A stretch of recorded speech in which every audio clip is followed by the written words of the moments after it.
Good morning, folks. Welcome back to the farm. We're out in the garden today. We're going to pick the last installment of tomatoes. We're going to make a bunch of ketchup because we've already got lots of tomatoes in the root cellar. So if you've never made ketchup before and you want to figure out how to do it, stick around. We're going to get her done.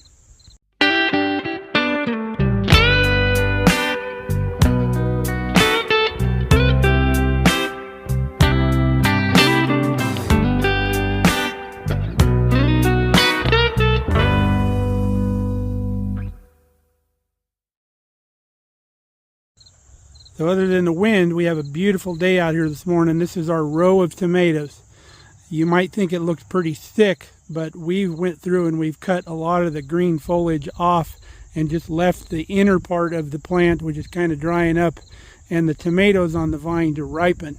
Because otherwise they'd be a big bushy mess out here and the tomatoes aren't as easy to pick. So what we're after is all of our San Marzanos down on the end. We'll pick a few other tomatoes that are ripe as needed. Most of those plants are going to be pulled up after we get done with this, but the slicer tomatoes here, I'll leave these up so the green ones that are on the vine can ripen up and we can still have one every now and then until we get the first frost. So let's get our buckets down there and get to picking our San Marzanos. I can show you on some of these tomatoes where they've been pecked by birds, and those are the ones we'll just leave out here. Anytime a bird sees something red, they come in and investigate and peck at it. Most of our tomatoes are in beautiful clusters like this. And we're even picking the orange ones because we'll sort them in the house. And as the orange ones ripen, we'll use them. Okay, we got our tomatoes picked. You can see we still have a lot going on out here in the garden. Mostly all of these butternut squash, there's probably 100 of them in here. I have another plant there of some habanero peppers that I've been using fresh. All the rest of our peppers are up. We've got our other row of onions here that are maturing. The collards are back because the cabbage worms have apparently given up. So collards, remember, they were ate down to just the nub in the last video, and now they're booming again. Kelly's huckleberries are coming along. More celery as we need it. We've been using it fresh. We have plenty stored. This artichoke plant is just gorgeous. Big, beautiful plant, but no globes. Very peculiar. I've never seen this before, where an artichoke just gets beautiful plant and no globes. We've been harvesting globes off of all the rest of these. We let this one here go to flower because we love the flowers. And the bumblebees just absolutely love these big old purple flowers. There's one taking a nap there. But the bugs work these flowers over really well. The pollinators love them. And then our loofah, of course. And then Kelly's planted some lettuces and some spinach and some broccoli, cauliflower, and other things, some fall crops in here in these rows. And then our hundreds of pumpkins.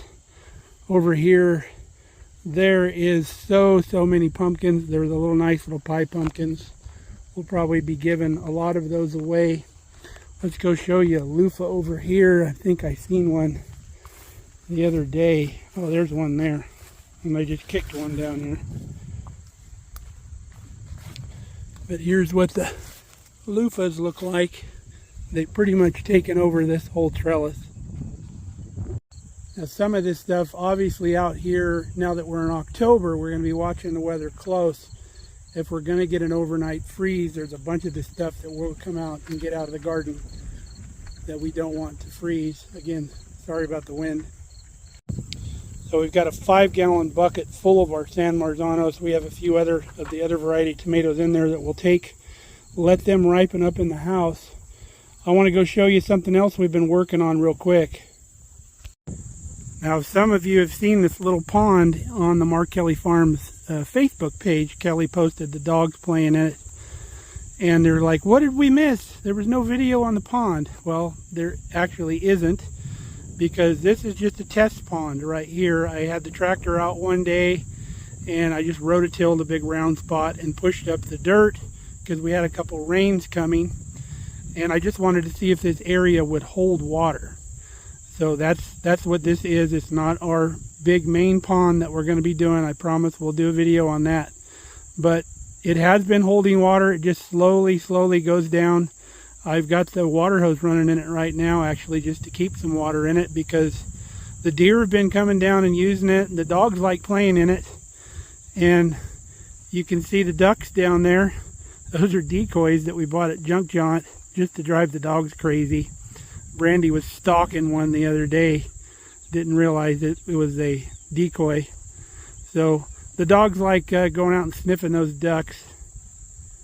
But that's the pond explanation. That's just a little test pond, just to see if we can hold some water, and we've had some pretty good success. So pond is going to move forward, and we'll do a video when we do that. It's going to be a lot bigger than this little test pond. The other thing we've got done since you were here last is our friend Scott came over and plumbed in our new propane tank, our new old propane tank, to run the backup generator in the shop. We got that at the auction last year, which is actually coming up this Saturday, same auction. And we finally got it plumbed in. I originally had it over here, but the propane people said it's got to be more than 10 feet away from a structure, so we had to move it up here on the hill. And then once I got that plumbed in, I was able to do the retaining wall here that I've been wanting to do. And then these little plants here are strawberries that we took out from underneath the flagpole, because they're a June-bearing strawberry, and we wanted some ever-bearing strawberries out there. Could not bring myself to throw these away, so I just tucked them in here. They came from over there under the flagpole. Now, I saw the other day that it's officially the first day of fall the other day, but it's been feeling like fall here in Nebraska for about a month. We've had a lot of unseasonably cool weather, but fall's officially here now. Let's get these tomatoes in the house and we'll get them going. Got our tomatoes in the house. We're going to get these washed up, trimmed up, and put in our big stainless steel pot, and we can start cooking these down. We're going to eventually run them through the food mill. Alright, we've sorted out our tomatoes that are still a little bit orange. We could have just thrown them in. It wouldn't have made a big deal, but we'll use these as they ripen up. Kelly can make some pico or whatever we need to make with those. So we have our big tub of tomatoes. We're going to go over on the stove with that. Okay, got our tomatoes on the stove here. We're going to get the heat going. We've got our heat diffuser down here because this is not a heavy bottom pot. We're going to cook these tomatoes down before we put them through the food mill. And because we're putting them through the food mill, we did not have to peel the skins or anything like that. The food mill will take care of that. So we'll let you know how long this took once we're ready to put them in the mill. Our tomatoes have been simmering for about 2 hours. They've cooked down pretty good. So I think now is the time we're going to get these through the food mill, get all the skins and everything off, and then we can work on boiling down our final product where we start adding all of our spices and other ingredients. Got about half of our mix in here. Just got to turn this, get it pressed down through there, and then we'll throw all the skins away. Alright, that's what it looks like when you only have the skins and some seeds left. So we'll dump this out into the chicken bucket and more goes in. Here's what it looks like when you're done. We've already got a bunch back in the other pot. So we'll dump this in there too. And then we need to start cooking it down. We need to cook a lot of the liquid out of it. Well, this is just going to simmer on low for a while. We'll bring it back to a simmer and just let her bubble. Yeah, our ketchup is starting to thicken a little bit. So we're going to start putting stuff here in the mix. We've got about a gallon here in this pot. So I put 2 cups of apple cider vinegar. And then to that, we added a cup of brown sugar. And now we're going to add a half a cup of regular white granulated sugar, 2.5 tablespoons of salt, half a tablespoon of onion powder, 1/4 teaspoon of cinnamon, 1/4 teaspoon of ground cloves, 1/4 teaspoon of ground allspice, 1/4 teaspoon of cayenne. And we give all that a stir. And then we're going to continue to simmer this until it gets thicker, about as thick as ketchup. What we'll do is we'll take a bowl, we'll spoon a little bit out into a bowl every now and then and let it cool off. And when it's the consistency we want for our ketchup, we'll put this into some pint jars. Alright, our ketchup has been boiling for about 10 hours now total. So we're ready to go, I think, to go in the jar. I put some in a little bowl, let it cool off, and it's perfect consistency now when it's cool. So we're going to go get some pint jars. We're going to get them loaded up, and we'll get them canned. We've got our canning jars in here. We won't need that many, but we've got enough. So as soon as this almost comes to a boil, our jars will be sterilized. We'll get our lids in there too. Then we'll get this stuff in the jars, back in the water bath canner for 20 minutes for pints. Usually only takes 15 at sea level, but we're a little bit higher here than sea level. Just got our lids in there now. I'll let that heat up for a little bit. We'll start filling jars.